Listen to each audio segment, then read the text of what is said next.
Oke, kembali lagi di channel Angga Partshop Malang. Pada kesempatan kali ini, saya akan membahas komponen yang cukup penting pada sebuah kendaraan, yaitu pengereman. Oke, sebelum lanjut ke materi, saya ucapkan selamat datang untuk teman-teman yang baru gabung di channel ini, yang baru menonton video ini. Semoga video ini bermanfaat. Apabila kalian suka pada video ini maupun konten-kontennya yang mengedukasi, silahkan kalian like, subscribe, share jika video ini bermanfaat untuk teman-teman kalian. Silahkan di-share sebanyak-banyaknya. Jangan lupa untuk tekan tombol loncengnya agar kalian dapat notifikasi kalau saya sedang membuat video yang baru. Oke, sebelum lanjut ke sana, pada kesempatan kali ini saya akan membahas yaitu tentang pengereman seputar master rem, kaliper, selang rem maupun piringan. Oke, sekarang kita fokus ke medianya. Nah, seperti yang teman-teman lihat di depan ini ada sejumlah master rem, ada kaliper juga, ada piringan maupun selang cakram.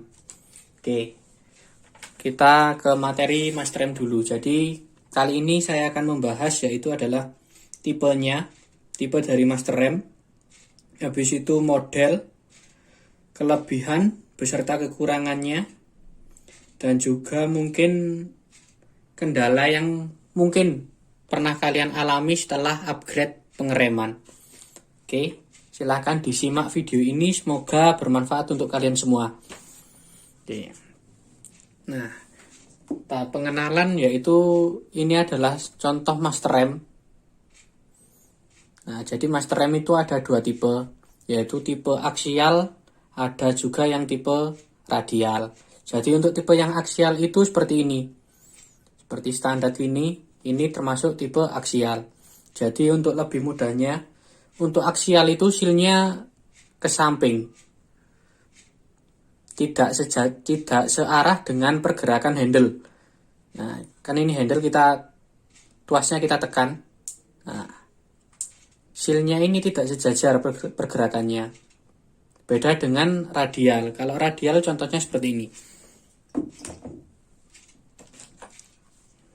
Nah, radial seperti ini. Jadi radial itu silnya searah dengan kita menekan handle. Ini yang dikatakan radial. Oke. Aksial pun juga banyak tipenya. Apabila kalian upgrade master rem, mungkin kalian akan menjumpai master rem aksial yang begitu banyaknya model. Ini adalah contoh master rem aksial yang tabung pisah. Ya. Kalau untuk yang standar kan tabungnya jadi satu. Nah, tabungnya minyak rem jadi satu dengan master. Ini untuk yang tipe standar. Tapi ada juga yang aksial produk racing, tapi juga tabungnya jadi satu dengan master rem. Ya, seperti ini. Nah, ada yang radial. Kalau radial tabungnya kebanyakan pasti pisah. Kalau aksial ada yang tabung pisah, seperti ini. Ada yang tabungnya jadi satu dengan handle master rem. Nah, jadi seperti ini. Oke. Untuk bedanya sudah bisa dipahami ya. Untuk tipe aksial, jadi aksial itu seperti standar tadi, silnya ke samping. Nah, untuk yang tipe radial itu adalah searah dengan kita menekan tuas handle. Jadi seperti itu. Itu untuk tipenya. Habis itu untuk modelnya ada yang tabung pisah, ada yang tabung jadi satu. Nah, sekarang kita bahas kekurangan dan kelebihannya yang tabung pisah. Ini kan tabung pisah. Nah, apabila mungkin motornya jatuh atau gimana, yang pecah tabungnya saja. Ya, untuk kelebihan yang tipe ini ya, Ini bisa ganti tabungnya saja. Kalian nggak perlu ganti set dengan masternya. Ini untuk yang kelebihan yang dari tabung aksial. Yang aksial, model yang tabung pisah. Kelebihannya seperti itu. Dan untuk kekurangannya mungkin kalau ini kalian pasang di motor, kalian harus coak untuk bagian selang rem atau mungkin dudukan. Ini untuk tipe yang bebek maupun matic. Jadi kalian harus merubah di situ. Nah, sedangkan untuk yang tabungnya jadi satu, nah apabila ini pecah, mungkin tabungnya pecah atau bocor, kalian harus ganti set dengan masternya. Nah, kalian harus ganti sepaket seperti ini. Nah, itu untuk kekurangannya. Dan untuk kelebihan yang tabung gini, ini lebih kokoh.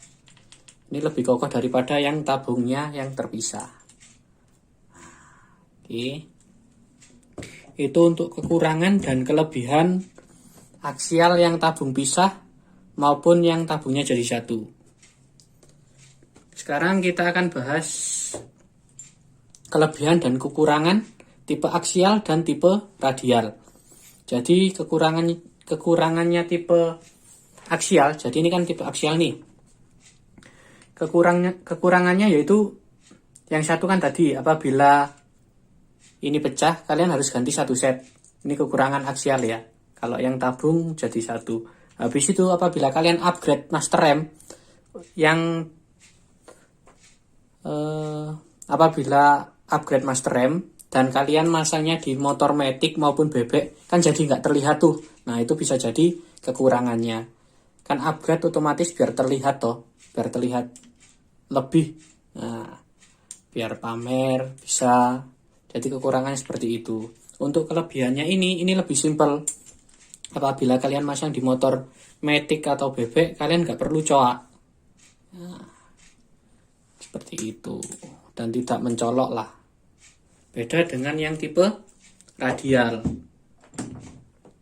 Nah, kalau radial kan gini. Nah, ini kekurangannya. Jaraknya ini terlalu jauh. Jadi untuk kalian yang ingin masang ke motor matic maupun bebek, kalian harus coak covernya. Cover depan harus dicoak. Nah, seperti itu. Itu untuk kekurangannya. Dan untuk kelebihan master rem yang tipe radial seperti ini, pengeremannya lebih maksimal. Karena ini searah. Nah, jadi pengeremannya lebih maksimal dibanding yang tipe aksial. Oh ya, satu lagi yang belum saya bahas. Jadi untuk tipe yang aksial, kalau bahas tipe aksial ya, kita ambil standar lah. Ya. Kekurangannya master rem aksial ini, lama-kelamaan kan karena sealnya yang tidak searah dengan handle, pergerakan handle, lama-kelamaan yang kalah adalah handlenya. Handlenya sama sealnya yang bagian sini. Nah, yang bagian sini. Ini biasanya ada seperti pesok gitu, ataupun handlenya yang kalah. Lama-kelamaan waktu pengereman ini ada kayak seperti sekatan, jadi nggak bisa langsung ngerem gitu, nggak. Jadi seperti tertahan. Nah seperti ini, habis itu baru ngerem. Nah bisa jadi yang bagian handle ini sudah nggak. Kalau handle ini kan harusnya gini toh. Nah jadi sealnya itu ketika handle ditekan, ini menggerus gini pergerakannya. Nah kekurangan tipe aksial ini, lama-kelamaan yang dituas yang ini, lama-kelamaan kalah, jadi nggak bulat lagi. Jadi ada geretan-geretan yang menyebabkan kalian pengereman itu nggak nyaman. Nah, biasanya di situ. Itu untuk kekurangan tipe aksial. Nah, jadi seperti itu. Habis itu apabila kalian sekarang kendala yang mungkin kalian temui setelah upgrade pengereman, jadi gini, apabila kalau saran saya ya, kalau upgrade pengereman itu usahakan yang pertama itu adalah selang rem yang kalian upgrade dulu. Ini ada contoh selang rem. Nah ini ada selang rem dari Red It. Jadi selang remnya seperti ini. Nah beda dengan selang rem standar. Kalau selang rem standar kan ininya masih karet, habis itu lebih lentur. Nah, saran saya kalau kalian mau upgrade pengereman, usahakan upgrade selang remnya dulu. Karena gini teman-teman, apabila kalian upgrade master remnya dulu ya, semisal ini selang rem belum kalian upgrade, kalian sudah upgrade master rem. Oke, semisal kan gitu ya. Kita ambil contoh seperti ini. Nah, kita anggap yang seal besar aja sekalian. Jadi gini. Nah, ini kan kalau master rem yang aftermarket biasanya ada sealnya ukurannya bervarian ya. Jadi ada yang 12,7 seperti yang tipe ini. Nah, ini ada juga yang 14 mili. Ada juga yang tipe radial itu mungkin ukuran 15, 17, 18, 16 ya. Itu tergantung kalian seperti apa. Tergantung kapasitas motornya juga. Jadi semakin kapasitas motor itu semakin besar, maka pengeremannya harus juga memadai dengan mesinnya. Oke, jadi kalau sealnya ini sangat mempengaruhi kalian ketika pengereman. Jadi kalau seal standar ya, ketika seal standar, kaliper standar, ketika kalian ngerem itu akan terasa lembutnya. Pergerakannya itu lembut waktu pengereman. Nah, apabila kalian beli master rem yang sealnya ukuran besar, apabila kaliper standar, master rem kaliper standar, selang rem standar, maka ini akan lebih pakem. Kalian tekan tuas sedikit saja sudah pakem, sudah ngerem maksimal. Nah, jadi seperti itu. Jadi kalian bisa menentukan, mungkin kalian lebih nyaman pakai yang seal yang kecil ataupun seal yang besar. Ya, semua ada kelebihan dan kekurangan masing-masing, tergantung kenyamanan kalian saat pengereman. Oke, seperti itu ya, bisa dipahami. Nah, kembali lagi ke kendala yang sering dijumpai tadi. Nah, kalau saran saya kan upgrade dulu selang remnya. Selang remnya di-upgrade dulu. Pakai aftermarket. Habis itu baru kalian upgrade master rem. Nah, apabila kalian upgrade master remnya dulu, semisal nih, kaliper masih standar, selang rem masih standar, tapi kaliper standar, selang rem masih standar, tapi master rem kalian sudah upgrade. Nah, kalau cara kerja hidrolis kan cairan itu ditekan ke segala arah dengan tekanan yang sama. Kalau prinsipnya kan seperti itu hidrolis. Jadi ketika kalian sudah upgrade master rem ini, maka pada selang rem yang standar tadi terdapat tekanan yang sama besar yang diteruskan ke segala arah. Nah, jadi saat pengereman itu ya, cairan itu ditekan ke segala arah dengan tekanan yang sama besar. Jadi ada kalanya selang rem yang standar ini tidak bisa menyalurkan tenaga kepada kaliper dengan sempurna. Karena bahannya pun beda. Karena bahannya masih karet. Nah, yang dimaksud gak bisa menyalurkan seperti apa, Mas? Nah, jadi ada titik rendahnya selang rem. Jadi kan kalian sudah upgrade pengereman master rem. Jadi master rem itu tekanannya maksimal. Habis itu selang remnya nggak kalian ganti. Jadi mungkin di titik terlemah selang rem itu akan terjadi pemuaian atau pembengkakan. Nah, yang menyebabkan apa, Mas?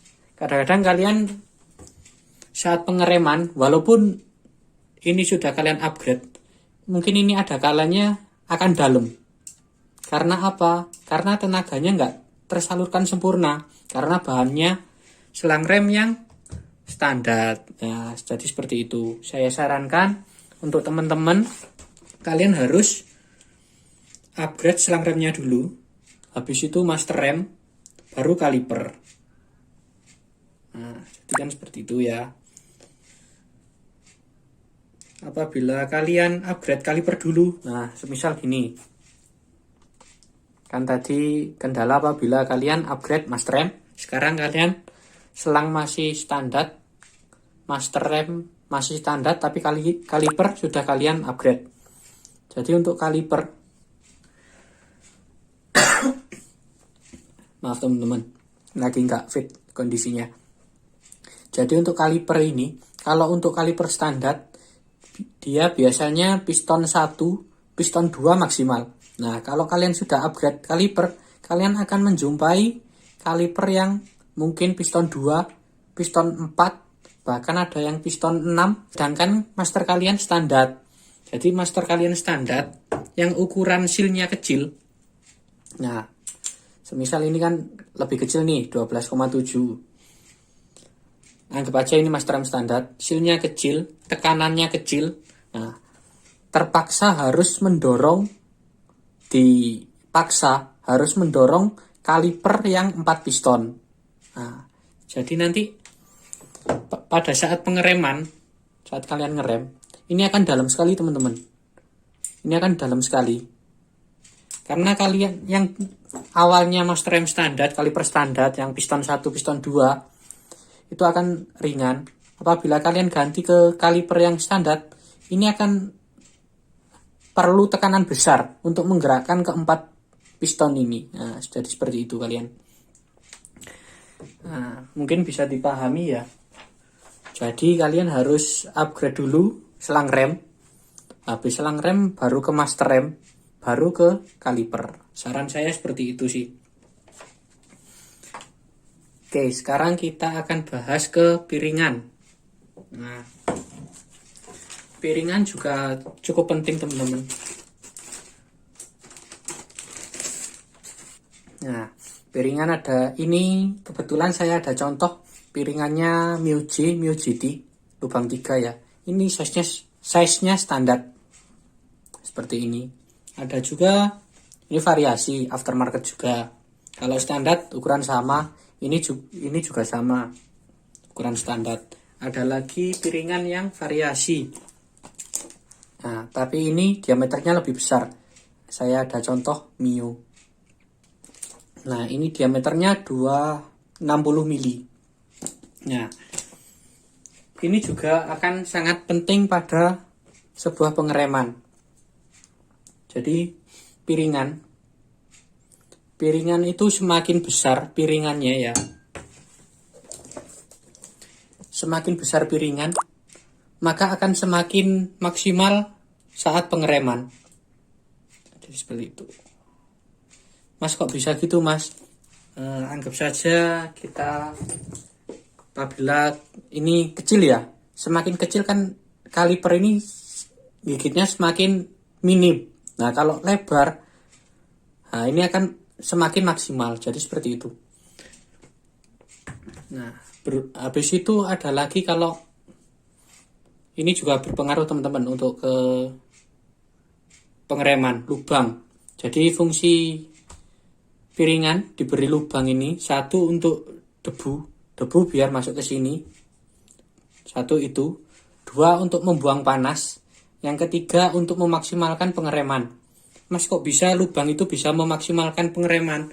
Jadi gini teman-teman, mungkin kalian pernah menjumpai GL yang lama. Nah, kan itu kalipernya masih polos, belum ada lubangnya. Nah, kenapa yang motor yang keluaran terbaru sudah ada lubangnya? Ya, jadi itu bisa memaksimalkan kinerja dari pengereman itu sendiri. Nah, ini lubangnya semakin lebar. Nah, jadi seperti itu teman-teman.